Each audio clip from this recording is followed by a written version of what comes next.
Ketika seseorang jadi murid, ya, ini ada orang jadi murid nih.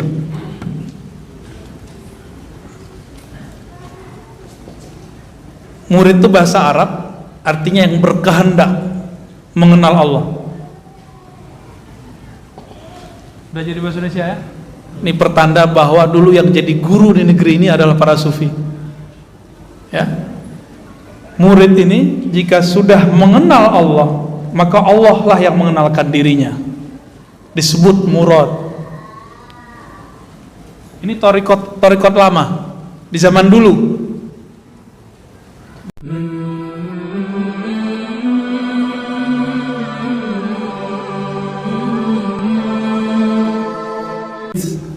Menjadi dua corak, Ahlul Bait versi Ahlus Sunnah dan Ahlul Bait versi Rafidah.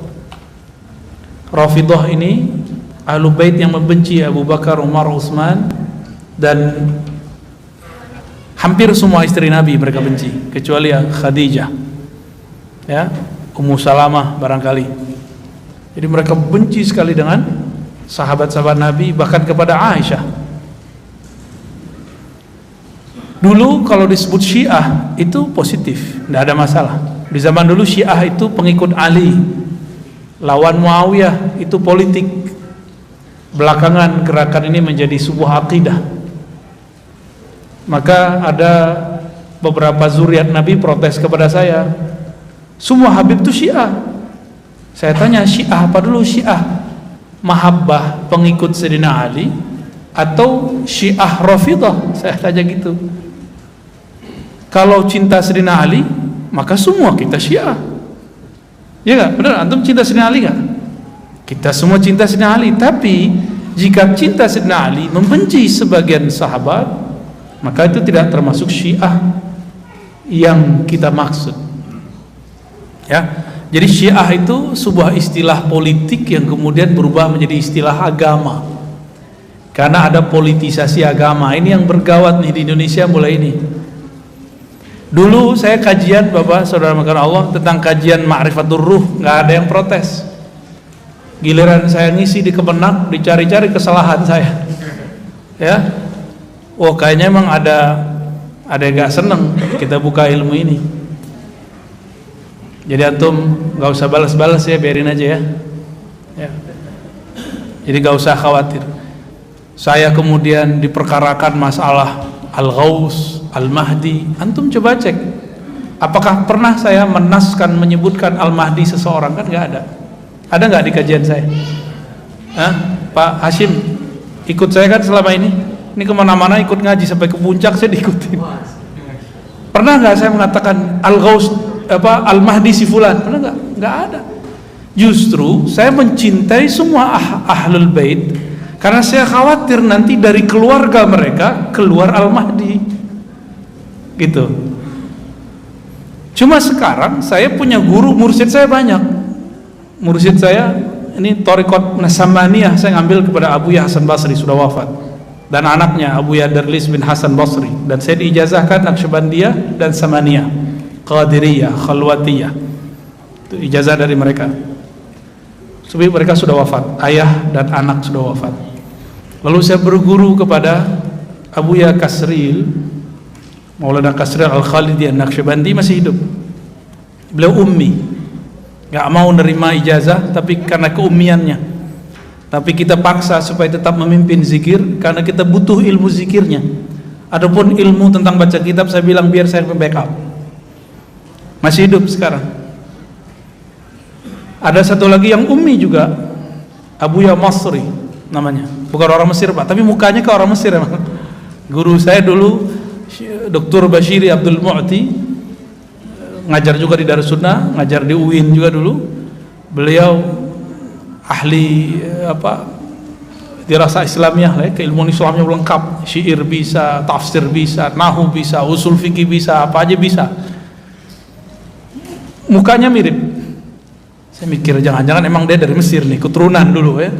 Abu Ya Masri mengijazahkan saya juga Naqsyabandiyah, Khalidiyah, Samaniyah, Khalwatiyah, Al-Qadiriyah. Jadi saya bersanad, alhamdulillah. Kemudian juga guru saya waktu saya masih kecil namanya Abuya Riswandi mengijazahkan saya juga Naqsyabandiyah dan mentalkinkan Samaniyah, tapi tidak mengijazahkan Samaniyahnya. Tapi beliau ngambil tabarruk kepada saya Thariqah Syaziliyah. Jadi ini guru yang mau merendah juga nih. Ya, ada guru begitu, Pak. Dan saya mudabbaj itu dalam ilmu sanad saling mengambil. Dia mengambil dari saya mengambil dari dia. Dengan tuanku Buya Kerajaan nama ininya, nama gelarnya itu di pesantren yang ada di Pariaman. Thariqatnya Syattariyah. Beliau tawadhu sekali orangnya, masih mau dengerin bocah saya kayak saya ini.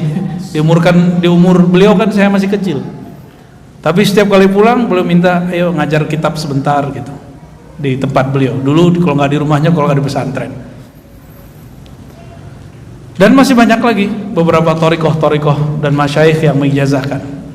Sekarang saya ketemu seorang mursyid lagi yang mengajarkan thariqah, gabungan 4 thariqah, lalu kemudian dia mengambil metodologi awalnya disebut Al-Muhammadi.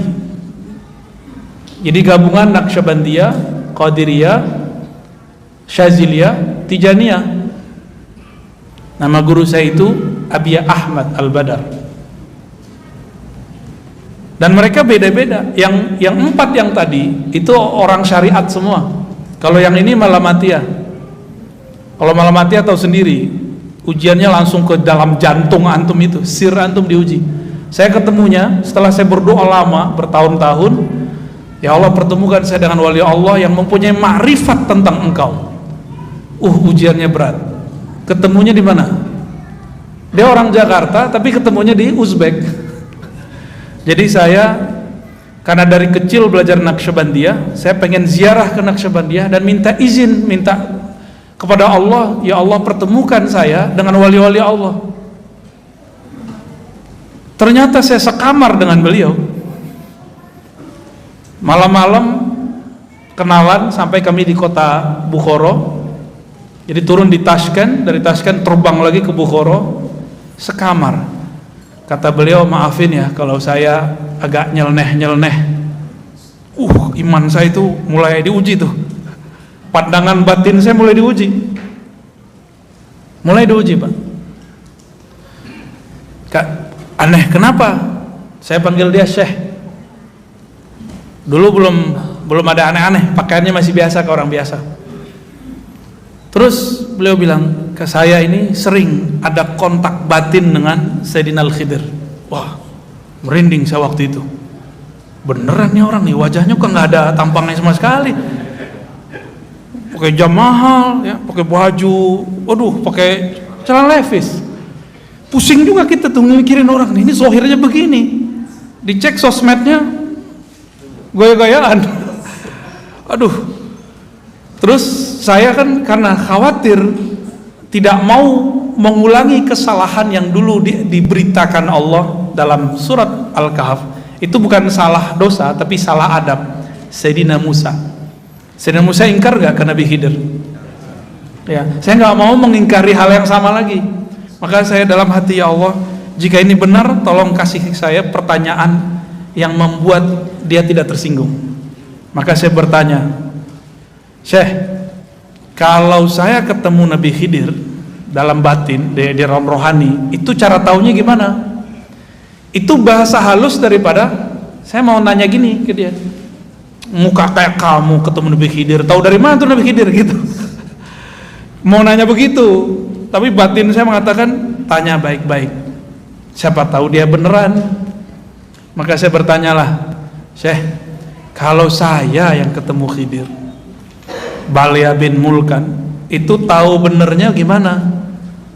Langsung dia tunjuk dada saya, kamu kan punya sir dalam dirimu. Merinding saya ditunjuk begitu. Kamu punya sir dalam dirimu. Sirmu itu ada ruh di dalamnya. Ruh kenal dengan ruh, sir kenal dengan sir. Di situ saya mulai berhati-hati dengan orang ini. Gak boleh suzon sama sekali. Suzon lewat kita. Nah itu ceritanya. Maka selama pandemi saya dapat hadiah itu.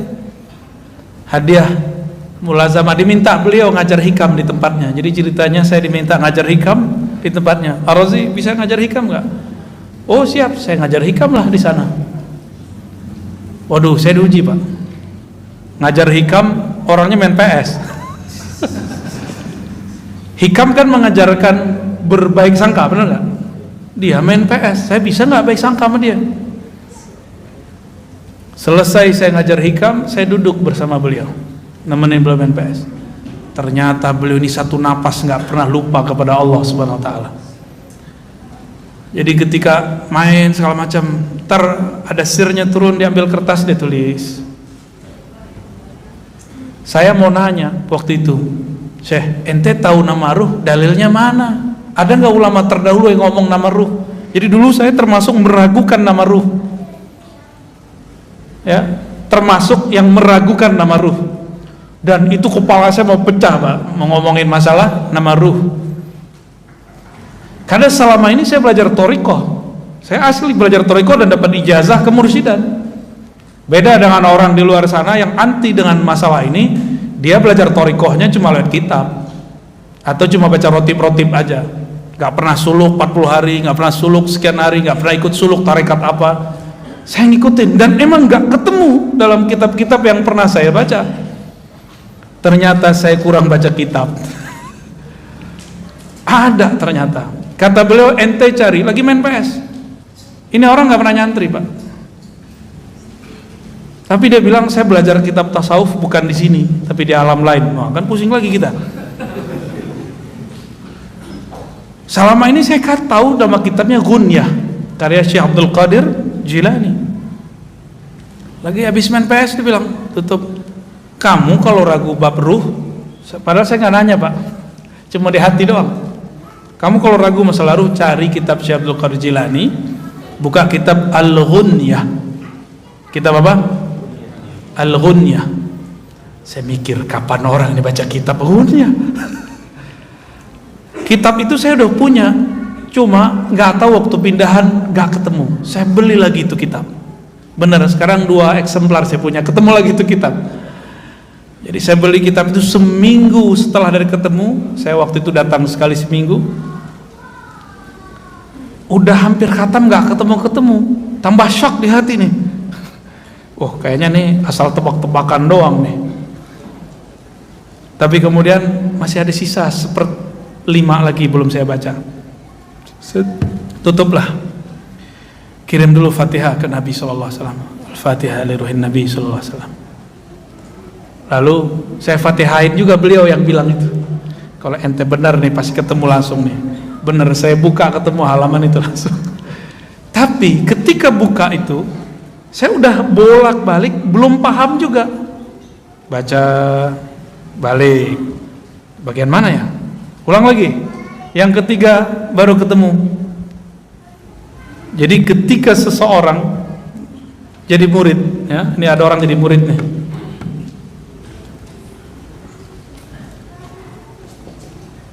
Murid itu bahasa Arab, artinya yang berkehendak mengenal Allah. Udah jadi bahasa Indonesia ya? Ini pertanda bahwa dulu yang jadi guru di negeri ini adalah para sufi. Ya. Murid ini jika sudah mengenal Allah, maka Allah lah yang mengenalkan dirinya. Disebut murad. Ini thariqat lama di zaman dulu.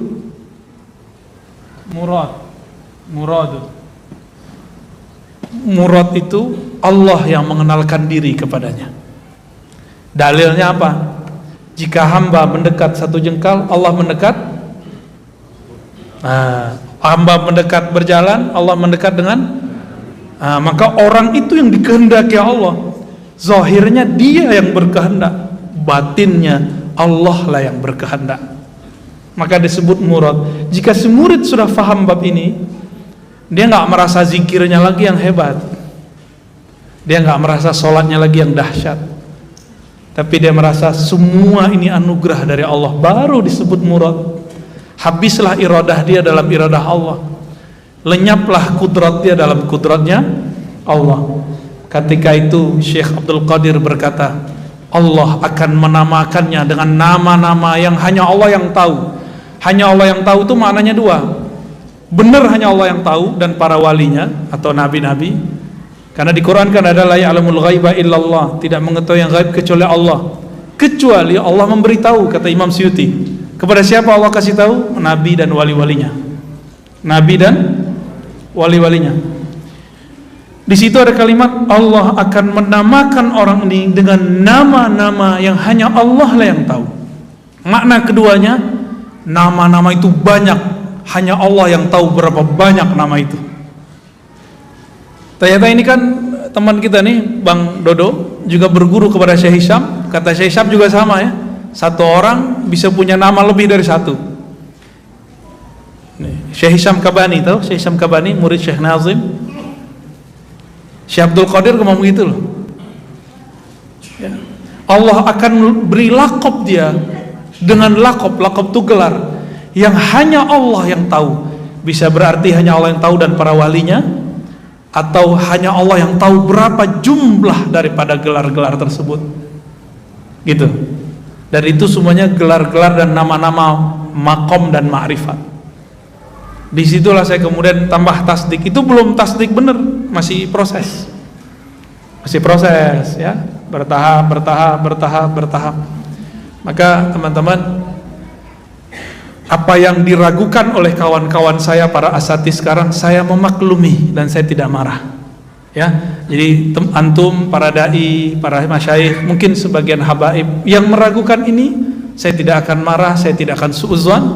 Mungkin ada bahasa saya yang belum lengkap yang saya sampaikan sehingga antum ingkar, dan saya tidak akan marah. Maafkan jika ada kalam yang kurang pas. Maka sekarang saya buka kitabnya itu. Sebenarnya kalau mengikuti kajian saya dari awal, di Ribat kita sudah buka ya, di Ribat sudah lengkap. Ada ngikutin channel Ribat? Ikutin yang awal-awal. Yang awal-awal itu masih ada kajian tentang kitab yang menyebutkan nama ruh. Bahkan kita tampilkan di situ kitabnya ya. Jadi nanti salah satu persoalan yang akan saya dikritik ya, masalah nama ruh. Dan perlu diketahui teman-teman, ini bukan bab akidah, ini cuma bab tasawuf. Sebagaimana di fikih ada perbedaan, di mazhab Asy'ari ada perbedaan, dalam tasawuf juga ada perbedaan. Kalau tidak percaya, tidak apa-apa. Termasuk istilah ghaus. Apa arti ghaus? Ghaus itu wali. Ini ulama beda definisi. Ada yang mengatakan makhluk menyandarkan kepada doanya, karena doanya lah makhluk diberkahi.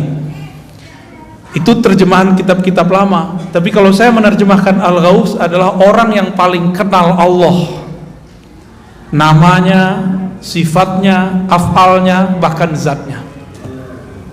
Itu disebut wali al-ghaus. Kok begitu? Jika dia kenal Allah, baru dia bisa meminta kepada Allah. Dengan begitulah doanya mustajab. Baru nyambung dengan definisi ulama yang lama gitu. Jadi ketika saya mengambil ini dari hadis Nabi, ketika ada seseorang sahabat berdoa, doanya lucu, antum pasti dengernya lucu. Allahumma ya ahad, kalimat gimana? La ilaha illa anta lam talid wa lam tulad nas'aluka bi annaka la ilaha illa anta samad lam talid wa lam tulad wa lam takul lahu kufuwan ahad. Lucu nggak bunyinya? Wa lam talid wa lam tulad. Orang awam dengarnya wa lam tulad. Lucu nggak dengarnya? Antum biasa dengar apa? Lam yalid wa lam yulad. Kalau ya dia, kalau tak engkau. Ya Allah, kami meminta kepada Engkau yang Maha Ahad, yang Maha Samad, yang tidak melahirkan dan dilahirkan. Talid melahirkan, tulad Engkau dilahirkan. Berarti tidak perlu asbab. Walam takun lahu kufuwan, walam takun laka kufuwan ahad. Tidak ada yang sebanding denganmu. Kata Nabi, orang ini meminta dengan nama yang disebut Ismul A'zam, nama yang agung, yang mana jika nama ini dibaca maka doa akan diijabah. Berarti orang-orang yang disebut wali itu orang yang kenal Allah. Maka derajat kewalian itu 4. Derajat wali kenal nama, wali kenal af'al perbuatan, wali kenal sifat, wali kenal sir zat, bukan hakikat zat, sir zat, ya. Paham di situ, ya.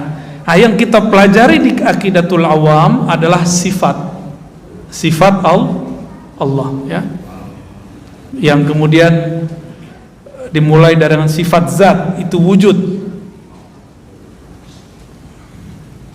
Nah, di sini kita mulai nomor 5 aja ya, karena pada lupa semua kan? Ya, benar. Bait nomor 5, wa ba'du fa'lam biwujubil ma'rifah min wajibin lillahi 20 sifah. Ketahuilah yang mesti diketahui oleh kita, bukan oleh Allah. Min, di antara yang wajib diketahui, Allah memiliki 20 sifat. Bagi siapa diketahui? Bagi kita. Sifat Allah banyak enggak? Antum nanti saya sebut beberapa nama aja udah pusing ntar. Gimana kalau kita ajarin semua sifat? Ya, kiamat belum udah nyampe, belum selesai itu. Jadi 20 sifat itu bukanlah batasan nama Allah. Tolong diingat-ingat. 20 sifat bukan batasan nama Allah. 20 sifat itu kira-kira batas akal kita kuat memahaminya. Paham di situ ya? Oke. Yang pertama apa? Fallahu mawjudun. Allah itu mawjud. Nah, wujud itu ada 2. Boleh Mancung dibantu hapus. Fallahu mawjudun. Allah itu mawjud. Apa arti mawjud dalam bahasa Indonesia? Ada. Mawjud itu nama yang ada. Sifatnya disebut wujud. Maka kita sering menyebut wujud qidam, bukan Allah mawjud kan? Wujud qidam baqa.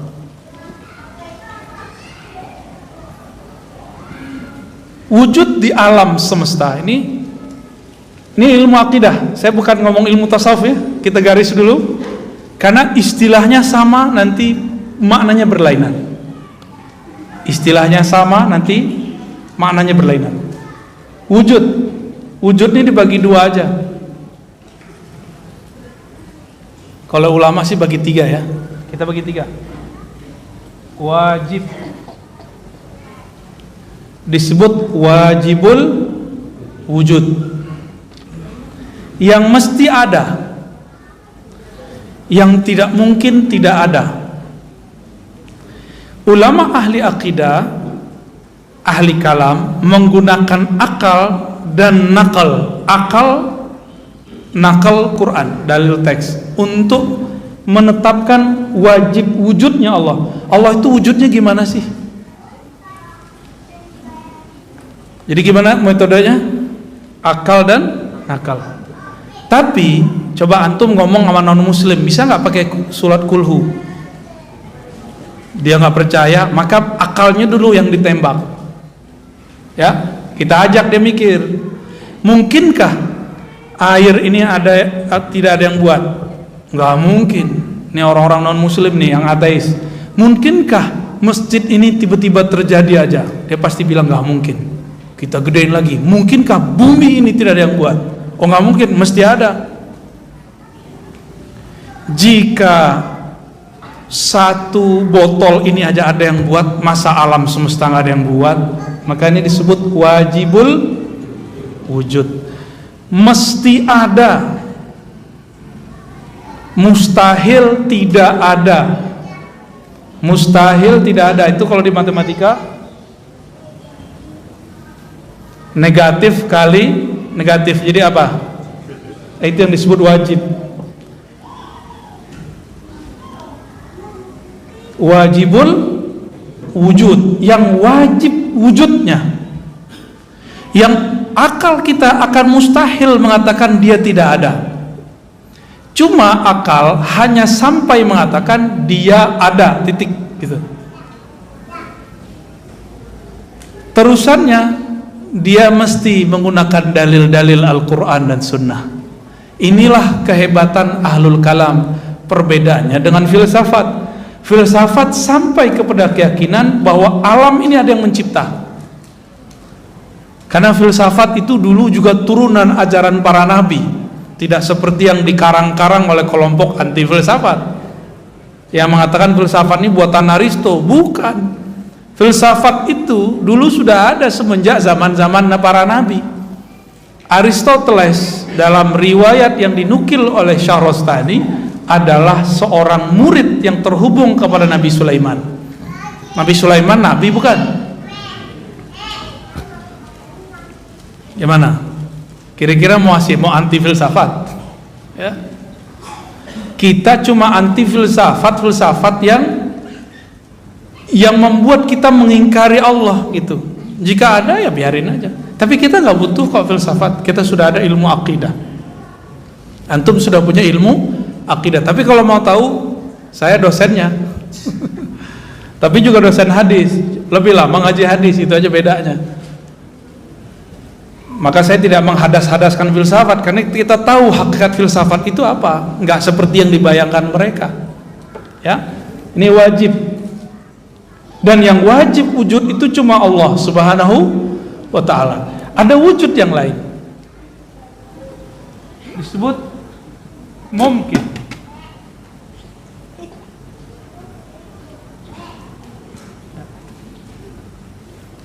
Mungkin, apa arti mungkin? Bisa jadi ada, bisa jadi tidak ada.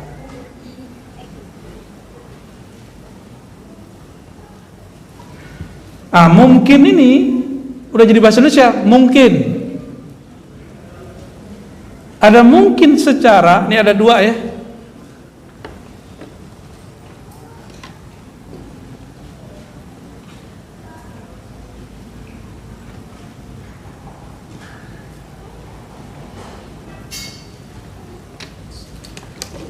Eksak, gimana cara nulisnya? Kita sebut bahasa Arabnya aja.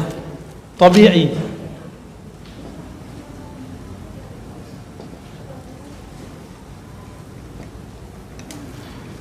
Secara akal. Dan yang kedua secara tabi'i. Tabiat itu yang orang sebut hukum alam. Contoh api secara hukum alam apa? Membakar. Udah pernah ngelihat orang Banten nggak kebakar belum? Ya, bener. Terus kalau Nabi Ibrahim nggak kebakaran tuh percaya nggak? Berarti secara tabi'i api membakar, tapi akal kita bilang pernah kok seseorang dibakar api tapi tidak terbakar. Maka akal kita tunduk kepada Quran, karena Quran itu dibangun atas wahyu yang pasti diterima akal. Makanya Al-Quran mengatakan afala taqilun, apakah engkau tidak berakal?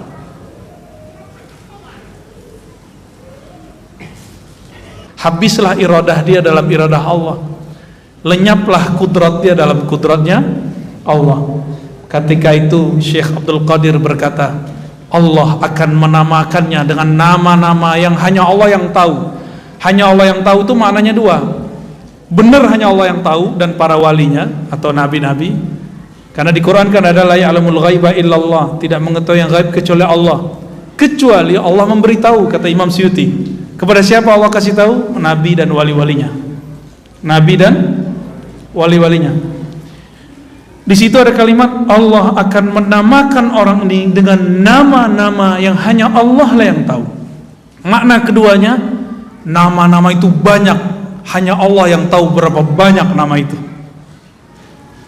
Ternyata ini kan teman kita nih, Bang Dodo, juga berguru kepada Syekh Hisham. Kata Syekh Hisham juga sama ya, satu orang bisa punya nama lebih dari satu. Syekh Hisham Kabani, tahu Syekh Hisham Kabani, murid Syekh Nazim. Syekh Abdul Qadir ngomong gitu loh ya.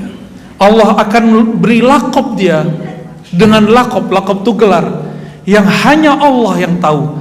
Bisa berarti hanya Allah yang tahu dan para walinya, Atau hanya Allah yang tahu berapa jumlah daripada gelar-gelar tersebut? Gitu.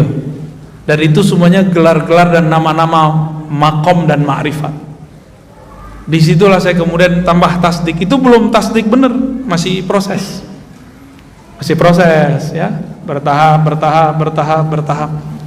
Maka teman-teman, apa yang diragukan oleh kawan-kawan saya para asatidz sekarang, saya memaklumi dan saya tidak marah ya. Jadi antum, para dai, para masyayikh, mungkin sebagian habaib yang meragukan ini, saya tidak akan marah, saya tidak akan suudzon. Mungkin ada bahasa saya yang belum lengkap yang saya sampaikan sehingga antum ingkar, dan saya tidak akan marah. Maafkan jika ada kalam yang kurang pas. Maka sekarang saya buka kitabnya itu. Sebenarnya kalau mengikuti kajian saya dari awal, di Ribat kita sudah buka ya, di Ribat sudah lengkap. Ada yang ngikutin channel Ribat? Ikutin yang awal-awal. Yang awal-awal itu masih ada kajian tentang kitab yang menyebutkan nama ruh. Bahkan kita tampilkan di situ kitabnya. Ya. Jadi nanti salah satu persoalan yang akan saya dikritik ya, masalah nama ruh. Dan perlu diketahui teman-teman, ini bukan bab akidah. Ini cuma bab tasawuf. Sebagaimana di fikih ada perbedaan, di mazhab Asy'ari ada perbedaan, dalam tasawuf juga ada perbedaan. Kalau tidak percaya, tidak apa-apa. Termasuk istilah ghaus. Apa arti ghaus? Ghaus itu wali. Ini ulama beda definisi. Ada yang mengatakan makhluk menyandarkan kepada doanya, karena doanya lah makhluk diberkahi. Itu terjemahan kitab-kitab lama. Tapi kalau saya menerjemahkan al-ghaus adalah orang yang paling kenal Allah, namanya, sifatnya, af'alnya, bahkan zatnya. Itu disebut wali al-ghaus. Kok begitu? Jika dia kenal Allah, baru dia bisa meminta kepada Allah. Dengan begitulah doanya mustajab. Baru nyambung dengan definisi ulama yang lama. Gitu. Jadi ketika saya mengambil ini dari hadis Nabi, ketika ada seseorang sahabat berdoa, doanya lucu, antum pasti dengarnya lucu. Allahumma ya ahad, kalimat gimana? La ilaha illa anta, lam talid wa lam tulad, nas'aluka bi annaka la ilaha illa anta, anta samad, lam talid wa lam tulad wa lam takun lahu kufuwan ahad. Lucu nggak bunyinya? Wa lam talid wa lam tulad. Orang awam dengarnya walam tulat. Lucu nggak dengarnya? Antum biasa dengar apa? Lam yalid walam yulad. Kalau ya dia, kalau tak engkau.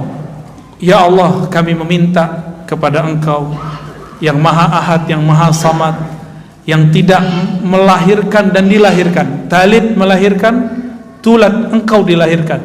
Berarti tidak perlu asbab. Walam takun lahu kufuwan, walam takun laka kufuwan ahad. Tidak ada yang sebanding denganmu. Kata Nabi, orang ini meminta dengan nama yang disebut Ismul A'zam, nama yang agung, yang mana jika nama ini dibaca, maka doa akan diijabah. Berarti orang-orang yang disebut wali itu orang yang kenal Allah. Maka derajat kewalian itu 4.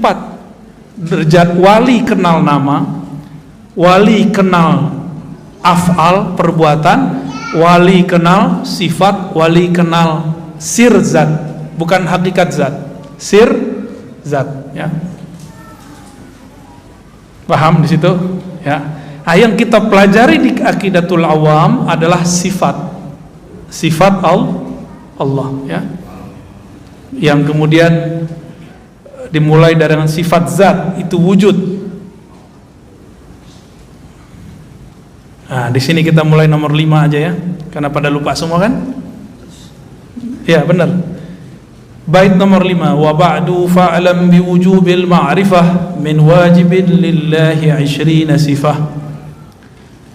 Ketahuilah yang mesti diketahui, yang mesti diketahui oleh kita, bukan oleh Allah. Min, di antara yang wajib diketahui, Allah memiliki 20 sifat. Bagi siapa diketahui? Bagi kita. Sifat Allah banyak nggak? Antum nanti saya sebut beberapa nama aja udah pusing ntar. Gimana kalau kita ajarin semua sifat? Ya, kiamat belum udah nyampe, belum selesai itu. Jadi 20 sifat itu bukanlah batasan nama Allah. Tolong diingat-ingat. 20 sifat bukan batasan nama Allah. 20 sifat itu kira-kira batas akal kita kuat memahaminya. Paham di situ ya? Oke. Yang pertama apa? Fallahu mawjudun. Allah itu mawjud. Nah, wujud itu ada dua. Boleh Mancung dibantu hapus. Fallahu mawjudun. Allah itu mawjud. Apa arti mawjud dalam bahasa Indonesia? Ada. Mawjud itu nama yang ada. Sifatnya disebut wujud. Maka kita sering menyebut wujud kidam. Bukan Allah mawjud kan? Wujud kidam baqa.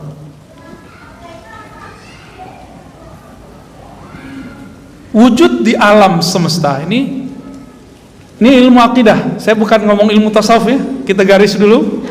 Karena istilahnya sama, nanti maknanya berlainan. Istilahnya sama, nanti maknanya berlainan. Wujud ini dibagi dua aja. Kalau ulama sih bagi tiga ya. Kita bagi tiga. Wajib disebut wajibul wujud, yang mesti ada, yang tidak mungkin tidak ada.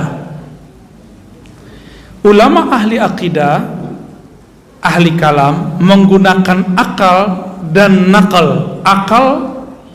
Nakal Quran, dalil teks, untuk menetapkan wajib wujudnya Allah. Allah itu wujudnya gimana sih? Jadi gimana metodenya? Akal dan nakal. Tapi coba antum ngomong sama non muslim, bisa nggak pakai surat kulhu? Dia nggak percaya, maka akalnya dulu yang ditembak. Ya, kita ajak dia mikir. Mungkinkah air ini tidak ada yang buat? Nggak mungkin. Ini orang-orang non muslim nih yang ateis. Mungkinkah masjid ini tiba-tiba terjadi aja? Dia pasti bilang nggak mungkin. Kita gedein lagi. Mungkinkah bumi ini tidak ada yang buat? Oh nggak mungkin, mesti ada. Jika satu botol ini aja ada yang buat, masa alam semesta nggak ada yang buat? Maka ini disebut wajibul wujud. Mesti ada. Mustahil tidak ada. Mustahil tidak ada. Itu kalau di matematika negatif kali negatif, jadi apa? Itu yang disebut wajib. Wajibul wujud, yang wajib wujudnya, yang akal kita akan mustahil mengatakan dia tidak ada. Cuma akal hanya sampai mengatakan dia ada, titik gitu. Terusannya dia mesti menggunakan dalil-dalil Al-Quran dan Sunnah. Inilah kehebatan ahlul kalam. Perbedaannya dengan filsafat. Filsafat sampai kepada keyakinan bahwa alam ini ada yang mencipta. Karena filsafat itu dulu juga turunan ajaran para nabi. Tidak seperti yang dikarang-karang oleh kelompok anti filsafat yang mengatakan filsafat ini buatan Aristo. Bukan. Filsafat itu dulu sudah ada semenjak zaman-zaman para nabi. Aristoteles dalam riwayat yang dinukil oleh Syahrastani adalah seorang murid yang terhubung kepada Nabi Sulaiman. Nabi Sulaiman nabi bukan? Gimana? Kira-kira mau anti filsafat? Ya. Kita cuma anti filsafat yang membuat kita mengingkari Allah gitu.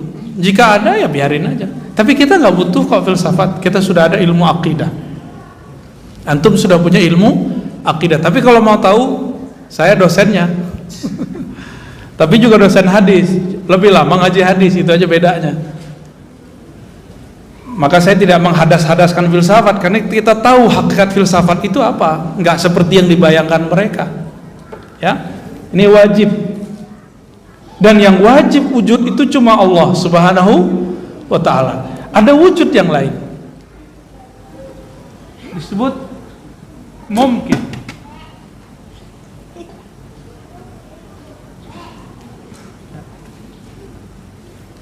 Mungkin, apa arti mungkin?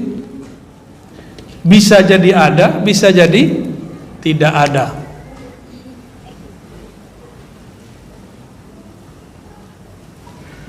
Mungkin ini udah jadi bahasa Indonesia, mungkin. Ada mungkin secara, ini ada dua ya.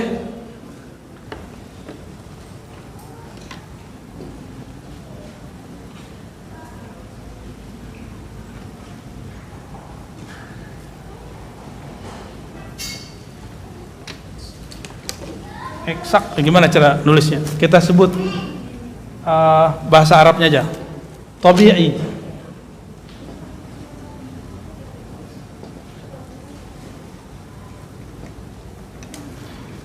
Secara akal. Dan yang kedua secara tabi'i. Tabiat itu yang orang sebut hukum alam.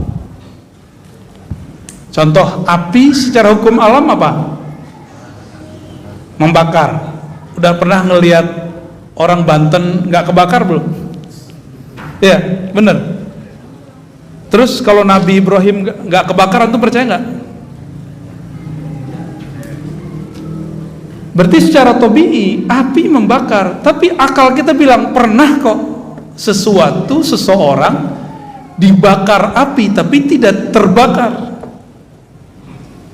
Maka akal kita tunduk kepada Quran, karena Quran itu dibangun atas wahyu yang pasti diterima akal. Makanya Al-Quran mengatakan afala taqilun, apakah engkau tidak berakal?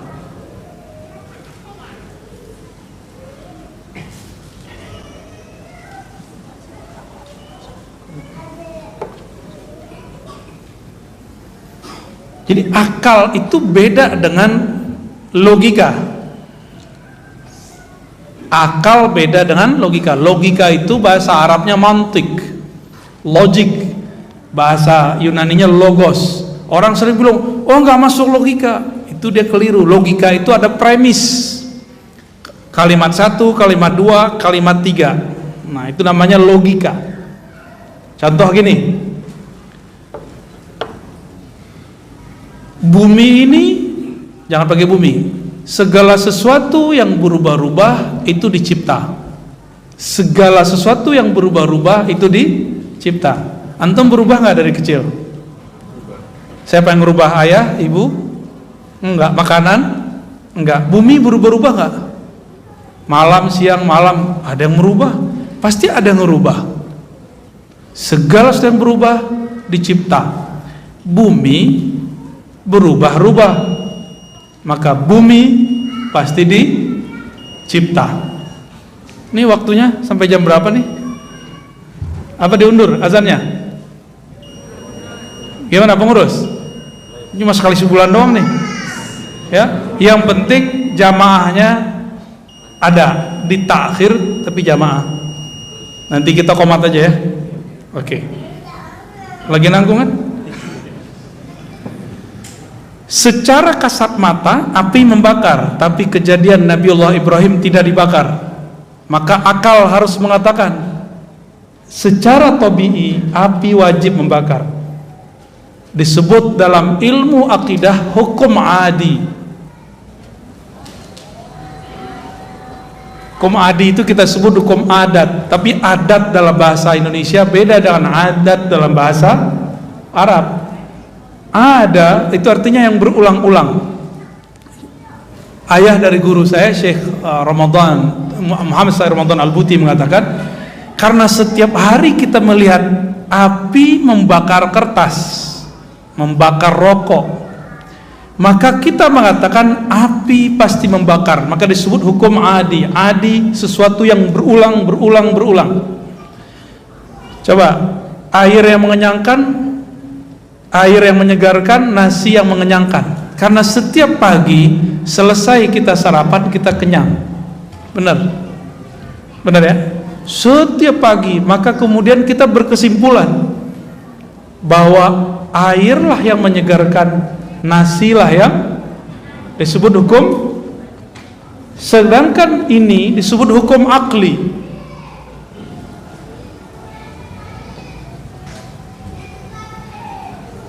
Afala ta'qilun, kata Allah.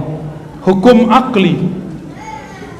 Hukum akli, dia melihat celah bahwa sebenarnya bukan air yang menyegarkan. Kenapa? Bukan air yang membuat kita kemudian masih bertahan hidup. Karena ada Ashabul Kahfi 309 tahun tidak makan, tidak minum, hanya tidur dan masih hidup. Benar? Ya. Gimana? Udah mulai connect? Beda akli dengan adi, beda hukum akal dengan hukum alam. Beda ya? Itu sebabnya akal bisa menerima yang disebut keramat dan mukjizat, tapi hukum tabi'i nggak bisa. Hukum adi nggak bisa terima. Disitulah berbeda pendapatnya seorang ulama sufi dengan seorang ahli filsafat namanya Ibnu Sina. Ibnu Sina bilang kalau batu dilempar ke atas pasti jatuh. Dia ngomong hukum berat massa. Ini beda aliran dengan yang lain, pakai tarik menarik, magnet. Ini dua aliran nih. Saya mau tanya, jatuhnya batu dari atas ke bawah karena bumi menarik atau karena berat? Itu udah dua aliran tuh dalam ilmu eksak. Saya ulang lagi, batu jatuh dari atas ke bawah karena dia punya ukuran berat atau karena daya tarik bumi? Itu aliran siapa? Orang barat tuh, filsafat itu. Katanya antum mengharamkan filsafat. Gimana ayo? Makan tuh filsafat. Dan lucunya banyak kawan-kawan saya kedokteran kok terjebak mengharamkan filsafat, padahal kedokteran itu adalah bagian dari ilmu filsafat terapan. Cara buat obat itu kalau nggak pakai ilmu filsafat nggak jadi. Senyawa ini kamu sudah ini, maka ini itu hukum filsafat, itu namanya logika. Ada rumus-rumus yang disebut hukum konstan. Itu adalah kaedah falsafah tapi terapan. Dulu ilmu terapan itu dianggap ilmu hina. Oleh karenanya Jelinus, orang yang jenius ahli kedokteran, tidak lebih terkenal daripada Aristoteles. Pusing lah antum ya dengan nama-nama tadi. Ini gimana nih? Kata si sufi, nih saya lempar nih batu, gak turun-turun pak batunya. Dilempar batu gak turun-turun, nyangkut di atas. Dilihat, oh iya gak turun. Tapi Ibnu Sina orangnya, dia pendiriannya di sini. Apa kata dia? Secara hukum alam batu mesti jatuh ke bumi, tapi karena engkau mempunyai kekuatan yang dititipkan Allah kepada dirimu, engkau bisa menahannya. Wah, disitulah saya mulai jatuh cinta kepada Ibnu Sina dan tidak lagi mengkafirkan dia, meskipun ada pandangan yang mesti dikoreksi. Orang terdahulu ini kan mereka menemukan satu pengetahuan yang mesti kita kembangkan sekarang. Bukan berarti yang dulu harus begitu, enggak. Mereka juga berbicara ilmu yang sebelum mereka enggak ada. Makanya saya sekarang dengan kawan-kawan beberapa mengajak, ayo, ini definisi di kitab belum selesai, ya kita selesain. Ini kaidah di kitab sudah banyak yang berubah faktanya, mari kita tambahkan kaidah-kaidah baru. Karena kaidah-kaidah yang kita baca di kitab-kitab lama itu cocoknya adalah untuk masa sebelum ada internet. Ya, itu yang kita ajak kawan-kawan ya. secara akal, maka nanti dibagi lagi, ada wajib akli, ada mustahil akli. Mungkinkah alam ini ada tanpa pencipta? Akal bilang apa? Ini tab, ini mic ada dengan sendirinya, bisa nggak? Mungkin nggak? Maka teori-teori evolusi sulit diterima, ya, sulit diterima. Kausalitas, makanya saya sering nanya dulu, masih ingat gak? Ayam dari telur atau telur dari ayam, masih ingat? Tuh pada pusing kan? Ada yang bilang ayam dari telur, siapa? Angkat tangan. Ayo Pak, angkat tangan. Ayam dari telur atau telur dari ayam? Tuh, diulang lagi kan? Jadi yang benar gimana? Saya punya ayam waktu di kampung. Saya lihat ayam keluar dari telur, tapi telur keluar dari ayam. Pusing gak? Maka mesti ada yang bukan ayam, bukan telur, yang menciptakan ayam dan telur. Itu akal ngomongnya begitu. Bukan ayam yang menciptakan telur, bukan telur yang menciptakan ayam. Nah, itu ada lagi namanya dalam ilmu mantik, daur namanya. Muter-muter, kan ada orang suka muter-muter. Ayam dari telur, telur dari ayam, gitu aja terus. Orang kalau sudah paham bab akli, maka dia akan kuat berfikirnya. Bagaimana dengan hukum nakli, dalil teks? Itu bagi orang yang sudah paham akli, maka gampang mencerna dalil teks, dalil nakli. Jangan langsung dicokokin teks, nanti pokoknya begitu jadinya. Nggak ada berfikirnya. Pokoknya di Quran begini, haram. Ya itu nggak mikir. Allah nyuruhnya mikir. Ya. Jadi wujudnya Allah itu disebut wujud wajibul wujud. Ya. Selain Allah disebut dengan alam dalam ilmu akidah. Kalau dalam ilmu tasawuf itu beda lagi istilahnya. Ya. Kalau dalam ilmu tasawuf kullu ma siwallah batil. Selain Allah batil. Tapi dalam ilmu kalam, ilmu akidah, selain Allah disebut alam. Alam dicipta. Tapi ingat, ini kaedah dibuat oleh akal. Dan setiap kaedah yang dibuat akal mesti ada pengecualiannya. Likulli qaidatin musnasnayat. Setiap kaedah mesti ada mustasnayat, pengecualiannya.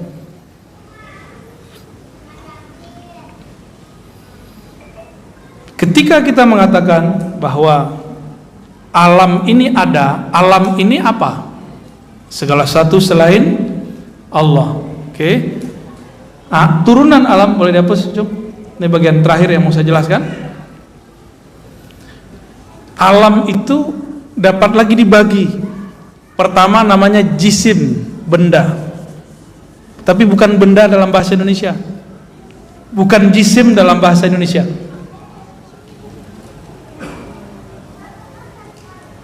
Alam itu mungkin, ya, bagian dari mungkin.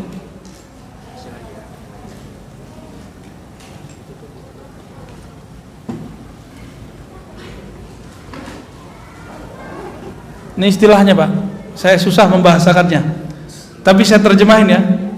Jisim itu benda, arad itu sifat atau kondisi.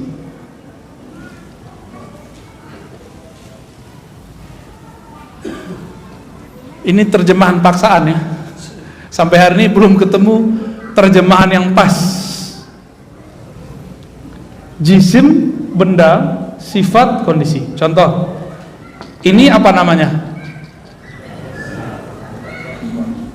Whiteboard. Oke, papan tulis putih, gitu aja. Itu bahasa Inggris Pak. Papan tulis, bener gak? Ini papan tulis, warnanya apa? Apakah putih itu papan tulis? Ini putih nggak?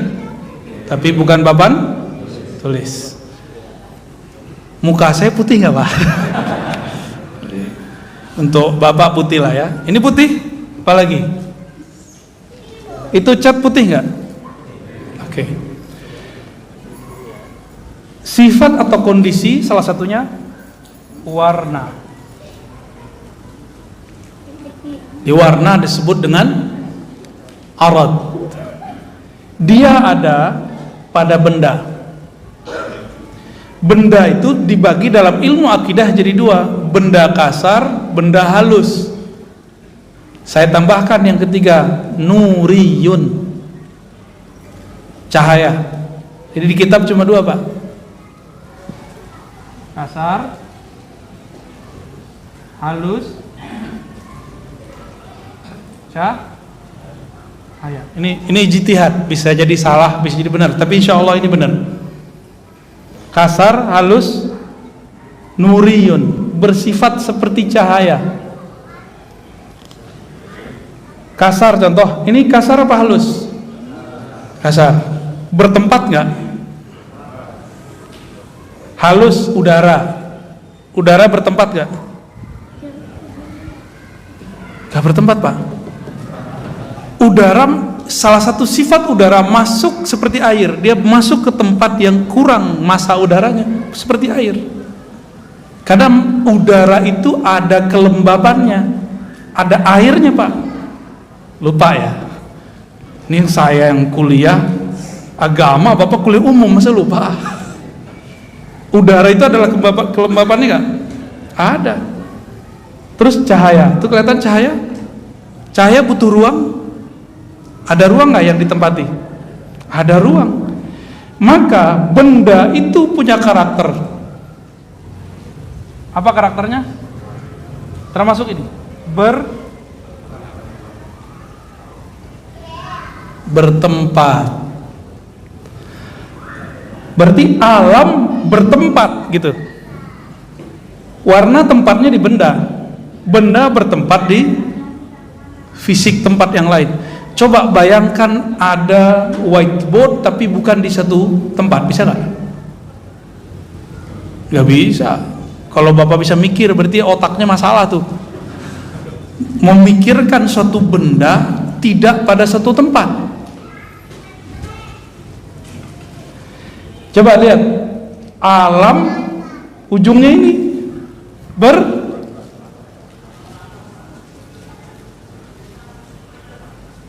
itu maksud kajian kenapa dipisah jadi dua, ya? Kenapa ini dipisah? Karena Allah bukan alam, maka Allah mustahil bertempat. Kalau faham ini baru beres baca Ar-Rahman 'alal 'arsy istawa. Allah bersemayam di atas aras, bukan menempatinya. Cukup katakan bersemayam, selesai. Yanzilu Rabbuna, Allah turun sepertiga malam terakhir. Enggak usah dibayangkan bertempat, berpindah-pindah, enggak. Apalagi bertempat, berpindah-pindah, berubah-ubah, enggak, ya. Ngebul enggak? Tapi bisa dipahami ya? Alhamdulillah. Ini baru belajar ilmu aqidatul awam. Begini cara belajar saya dulu kepada guru-guru saya. Sudah mulai paham? Dikit-dikit aja dulu ya. Di sini cukup? Cukup ya? Jadi kalau disebut dalam surat Asy-Syura, surat musyawarah, laisa kamislihi syai', tidak ada yang serupa dengannya satupun, yaitu alam. Tiadalah alam serupa dengannya. Alam bertempat, dia tidak bertempat. Alam berbentuk, Allah tidak berbentuk. Alam berubah-ubah, Allah tidak berubah-ubah. Alam ada awalnya, Allah tidak berawal. Alam ada akhirnya, Allah tidak berakhir. Baru pas maknanya, huwal awwalu wal akhiru. Dia maha awal, bukan berarti ada awalnya, justru tidak berawal. Wal akhiru, dia tidak berakhir. gitu ya. Alhamdulillahirabbil alamin. Gimana? Cukup? Mau nanya? Ya? Mau nanya? Oke. Silakan.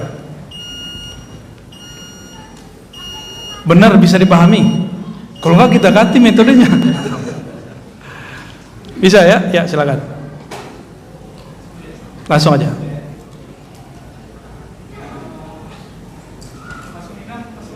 Indonesia aja, karena ini orang Indonesia.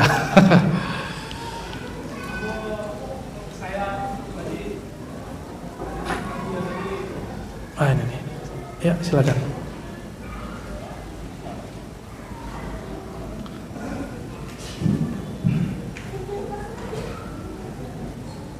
Assalamualaikum warahmatullahi wabarakatuh. Assalamualaikum warahmatullahi wabarakatuh. Aku bertanya atau mana dia? Siapa tentang dia? Jadi saya memang di pribadi saya waktu dia masih menang itu ada satu problem yang menurut saya. Maksudnya katanya banyak. Kenapa dia tidak ini tiba-tiba ya? Ya.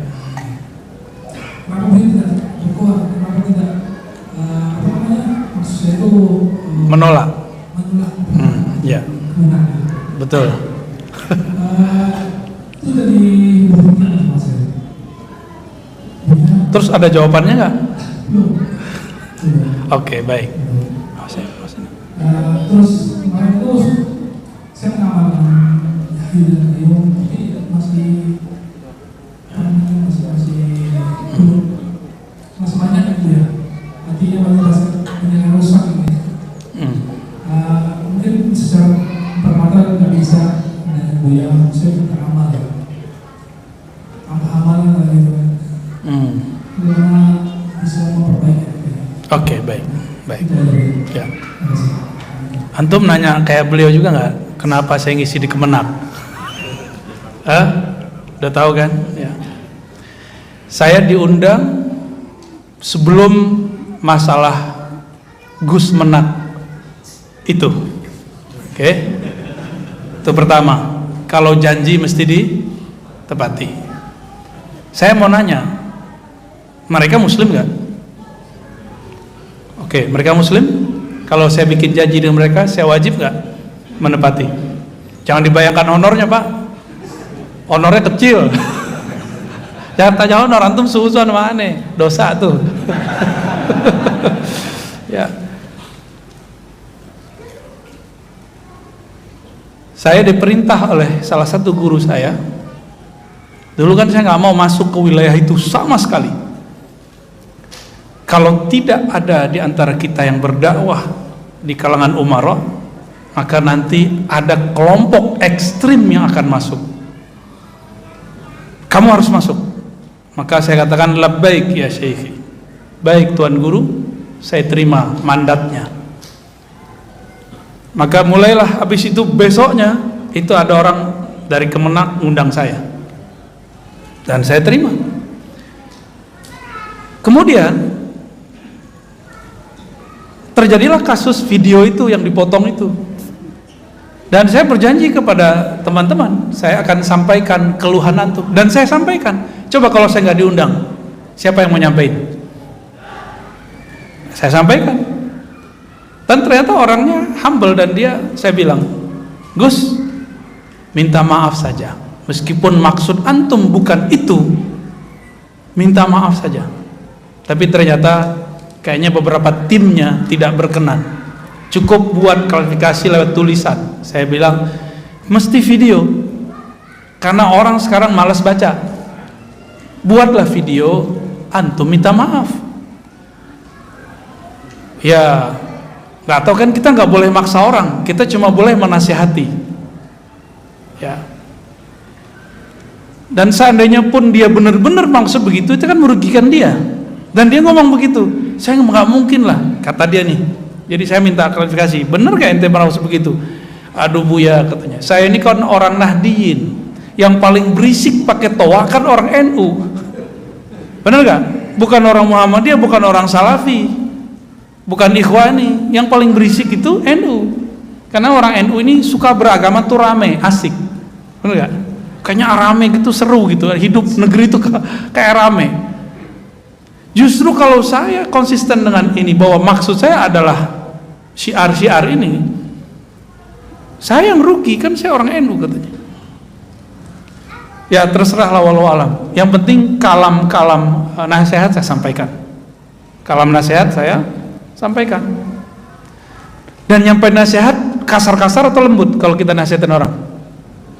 Atau ngomong lewat YouTube, "Oi, orang kafir. Menak kafir." Gitu nggak ngomongnya? Itu bukan ngasih nasihat, itu namanya caci maki. Kalau ngasih nasihat, jangankan kepada menak. Sayyidina Musa diperintah untuk ngomong kepada Fir'aun, ngomong baik-baik. Benar gak? Padahal Fir'aun sudah ngaku jadi Tuhan. Inilah perbedaan manhaj yang diajarkan guru-guru kami dengan ya yang mereka itu, kawan-kawan saya.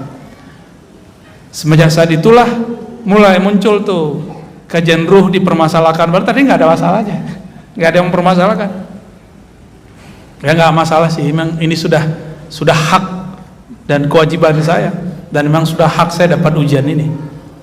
Jadi nggak ada masalah, dan saya nggak menyesal sama sekali, ya. Dan kita akan teruskan. Ini negeri, Bapak, saya mau kasih tahu antum, kalau tidak masuk ke dakwah ke semua lini, maka nanti akan ada pengkhianat di kalangan aparatur negara yang akan menghancurkan negeri ini. Antum nggak bisa lagi pengajian begini, di mana-mana dibom, mau. Ya, sekarang Ahlus Sunnah lagi kacau nih, ya. Ahlus Sunnah bantah Ahlus Sunnah, bahkan saya diragukan Ahlus Sunnahnya loh mereka. Saya ngomong bab tasawuf, itu beda dengan bab ilmu akidah, dua hal yang berbeda. Mereka campur-campur adukan, ya. Jadi nggak usah khawatir, Bang, ya. Udah yakin saya tidak bertambah dengan melihat ada keramat, dan juga tidak berkurang ketika ada ujian-ujian. Seperti yang dikalamkan Sayyidina Ali, jika aku melihat keajaiban, yakinku tidak akan bertambah, tidak akan berkurang. Begitulah yakin, gak boleh naik, gak boleh turun. Wabil akhirati hum yuqinun, ya. Dan saya cuma seorang muallim, guru itu gak boleh beda-bedain murid. Mau muridnya aparat, jamaah biasa, wong cilik, pengusaha, saya gak boleh bedain. Dan antum coba lihat, saya pernah ikut kampanye gak? Pernah ikut kampanye nggak? Teman-teman saya yang ikut kampanye, mengkampanyekan gubernur kah, wali kota kah, dan saya tidak masalahkan. Kenapa itu nggak diprotes? Saya cuma dakwah doang, kok diprotes? Saya harusnya protes yang ono, jangan protes di sini, gitu ya. Jadi husnuzon aja, ya. Oke, ada lagi, satu lah belakangnya, satu belakang, udah 7:30. Habis ini kita ke Nabawi. Ya, udah nunggu di sono. Ya. Nanti antum kalau nanya di sono, ya. Assalamualaikum ya. Assalamualaikum warahmatullahi. Saya menanyakan yang pertama, daripada konsep Madhab Asy'ari yang selalu bersikap wasatiyah, tengah-tengah, adalah konsep kasar. Mohon beliau gambarkan konsep tersebut dengan ibarat yang mudah dipahami bagi orang awam seperti saya. Baik. Assalamualaikum warahmatullahi wabarakatuh. Ini 12 SKS nih. Tapi saya kasih yang clue yang mudah ya, insyaallah ya. Coba angkat tangannya semua. Itu antum yang angkat, Pak Allah yang angkat? Hah? Siapa yang angkat? Sadar gak ngangkat tangan tadi? Kesadaran itu disebut kasab.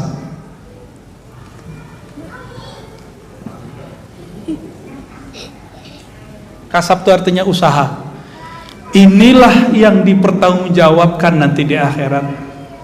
Laha ma kasabat wa 'alaiha maktasabat.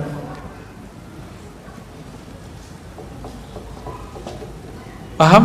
Gampang ya? Jadi Nabi Khidir ketika bunuh anak kecil itu nggak pakai kasab dia. Dia bukan lagi dia, gitu. Tapi dia, saya pusing tuh. Hanya ilmu tasawuf yang bisa menjelaskan. Ilmu ini nggak bisa. Maka ilmu kalam ada batasnya. Oke? Mudah dipahami? Coba antum ngelirik seorang cewek yang buka aurat. Matanya ngelirik atau matanya ditarik oleh orang itu. Siapa yang salah? Mata kita yang melirik. Kita melirik dia, itu disebut kasab. Itu yang kita tanggung jawab di hadapan Allah nanti. Oke? Sudah paham? Nah, ini versi gampangnya. Kalau versi sulitnya nanti ada namanya Jabariyah, ada Qadariyah, ada Ikhtiar, ada Qudrah, ada Irada, ada Kun, ada Fayakun, macam-macam. Iya, pecah tar kepalanya. Pelan-pelan Pak ya, karena ilmu ini mesti saya suapin pelan-pelan. Karena ilmu ini dulu adalah santapan santri di pesantren, santapan mahasiswa di kampus. Sekarang saya turunin karena saya anggap masjid ini pesantren terbuka. Jadi kalau antum disebut saya santri siapa? Santri terbuka, bukan santri kilat. Oke? Okay?